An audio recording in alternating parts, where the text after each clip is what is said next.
लिखता है पीएम का भाषण, आरटीआई के तहत पूछा सवाल, पीएमओ ने दिया जवाब, बताया भाषण के तैयार होने का तरीका। प्रधानमंत्री नरेंद्र मोदी को भाषण देने की कला में महारत हासिल है और इस भाषण कला से हम सब वाकिफ हैं। अपनी शैली से वो न सिर्फ विरोधियों को निशाने पर लेते हैं बल्कि भविष्य की एक रूपरेखा भी खींच देते हैं। विरोधी भी उनकी भाषण कला के मुरीद हो जाते हैं। लेकिन पीएम मोदी के लिए ऐसा भाषण लिखता कौन है जिससे पूरी दुनिया में उनकी सराहना होती है? कौन लिखता है भाषण? राजनीतिक कार्यक्रम हो या छात्रों को संबोधित करना, अंतर्राष्ट्रीय मंचों पर बोलना हो या किसी कार्यक्रम के उद्घाटन मौके पर भाषण देना हो, पीएम मोदी करीब हर दिन ऐसे किसी इवेंट में बोलते हैं। लेकिन एक दिन में इतने सारे भाषण देने के लिए तैयारी कैसे होती है या इन भाषणों को कौन लिखता है? इन्हीं सवालों को लेकर एक आरटीआई दाखिल की गई जिसमें प्रधानमंत्री के भाषण लिखने में शामिल लोगों के नाम और उनकी संख्या की जानकारी मांगी गई। साथ ही भाषण तैयार करने वालों को कितने पैसे दिए जाते हैं, इसे लेकर भी सवाल पूछा गया।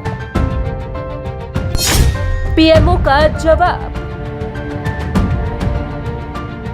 आरटीआई के जवाब में पीएमओ ने बताया कि पीएम मोदी को अलग अलग श्रोताओं से इनपुट मिलते हैं, लेकिन भाषण को फाइनल टच वो खुद देते हैं। जवाब में कहा गया है कि कार्यक्रम की प्रगति के आधार पर अलग अलग व्यक्तियों, अधिकारियों, विभागों, इकाइयों, संगठन आदि पीएम के भाषण के लिए इनपुट देते हैं और इनपुट को अंतिम तौर पर पीएम खुद तैयार करते हैं। हालांकि प्रधानमंत्री कार्यालय ने भाषण पर खर्च होने वाले पैसे को लेकर कोई जानकारी नहीं दी।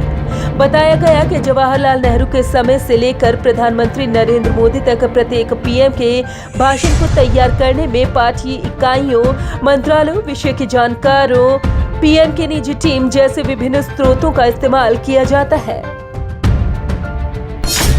कुशल वक्ता के रूप में पहचान।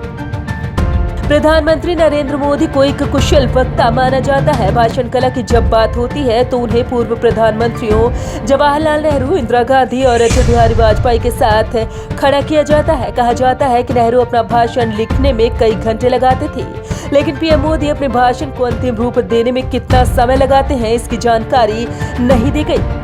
आपको बता दें कि प्रधानमंत्री मोदी के भाषण आमतौर पर जनता के बीच बहुत लोकप्रिय रहते हैं। 2013 में जब वो भाजपा की ओर से प्रधानमंत्री पद के उम्मीदवार घोषित भी नहीं किए गए थे, उस वक्त भी उनके भाषण जोरदार हुआ करते थे। उन्होंने 2013 में स्वतंत्रता दिवस पर दिए भाषण में कहा था कि उनके भाषण की तुलना तत्कालीन प्रधानमंत्री मनमोहन सिंह के भाषण से की जाएगी। मीडिया ने स्वतंत्रता दिवस के अवसर पर तत्कालीन प्रधानमंत्री मनमोहन सिंह के भाषण से ज्यादा तवज्जो तत्कालीन गुजरात के सीएम नरेंद्र मोदी को दी थी। Bureau report, Punjab Kesari group.